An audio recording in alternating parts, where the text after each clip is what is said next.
Uban Nenek dan Panah Malam. Di sebuah desa terpencil, di mana kabut senja menyelimuti lebih cepat dari biasanya, hiduplah seorang nenek tua dengan uban putih yang menjuntai panjang. Nenek itu dicintai semua orang, dikenal bijaksana dan penyayang. Namun, sejak beberapa waktu belakangan, desa itu diguncang oleh serangkaian kejadian aneh. Ternak hilang tanpa jejak, tanaman layu mendadak, dan suara-suara misterius terdengar di malam hari. Warga mulai resah dan ketakutan. Mereka saling menuduh dan mencari kambing hitam. Ada yang bilang itu ulah hantu, ada yang bilang itu kutukan dari hutan, dan ada pula yang menuduh tetangganya sendiri. Di tengah kehebohan itu, seorang bocah berkutil bernama Benny menjadi pusat perhatian. Benny dikenal pendiam dan sering melamun. Namun, ia memiliki kemampuan aneh, ia bisa melihat hal-hal yang tak terlihat oleh orang lain. Suatu malam, saat desa sedang dilanda ketakutan, Benny melihat cahaya aneh memancar dari uban putih nenek tua itu. Cahaya itu berubah menjadi panah-panah kecil yang terbang ke arah ternak dan tanaman.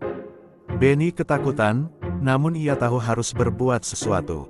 Ia memberanikan diri menceritakan apa yang dilihatnya kepada kepala desa. Awalnya, tidak ada yang percaya pada Benny. Namun, setelah beberapa kejadian aneh terus berulang dan tidak ada penjelasan logis, warga mulai ragu-ragu. Mereka memutuskan untuk mengikuti Benny dan mengintai nenek tua itu. Pada malam yang gelap gulita, mereka mengikuti Benny ke rumah nenek. Mereka mengintip dari balik jendela dan melihat pemandangan yang mengejutkan. Nenek tua itu sedang duduk di depan cermin, sambil menggerakkan gerakan ubannya. Cahaya aneh kembali muncul dan berubah menjadi panah-panah kecil yang terbang ke arah luar jendela. Warga desa semakin yakin bahwa nenek tua itu adalah dalang dari semua kejadian aneh. Mereka menyerbu masuk ke rumah nenek dan menangkapnya. Nenek tua itu tidak memberikan perlawanan. Ia hanya menatap mereka dengan tatapan kosong. Saat diinterogasi, nenek tua itu menceritakan semuanya. Ternyata, ia adalah seorang penyihir yang telah hidup ratusan tahun. Ubannya memiliki kekuatan magis yang bisa ia gunakan untuk melakukan kejahatan.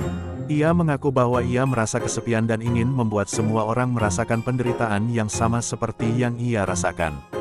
Mendengar pengakuan nenek tua itu, warga desa sangat marah. Mereka ingin menghukumnya. Namun, Benny memohon agar nenek tua itu dimaafkan.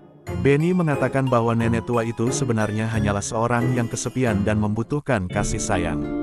Tergerak oleh permohonan Benny, warga desa akhirnya memutuskan untuk memaafkan nenek tua itu. Mereka membawanya ke sebuah tempat yang jauh dari desa dan membiarkannya hidup di sana. Sejak saat itu, desa kembali tenang. Kejadian-kejadian aneh pun berhenti terjadi. Dan Benny, bocah berkutil itu, menjadi pahlawan bagi desa. Ia membuktikan bahwa bahkan orang yang dianggap aneh pun bisa melakukan hal yang luar biasa. Janganlah kita mudah menjudge orang lain berdasarkan penampilan fisik. Setiap orang memiliki cerita dan alasan di balik setiap tindakannya. Dan, kebaikan selalu menang atas kejahatan. Terima kasih atas semua dukungannya, kalian semua luar biasa.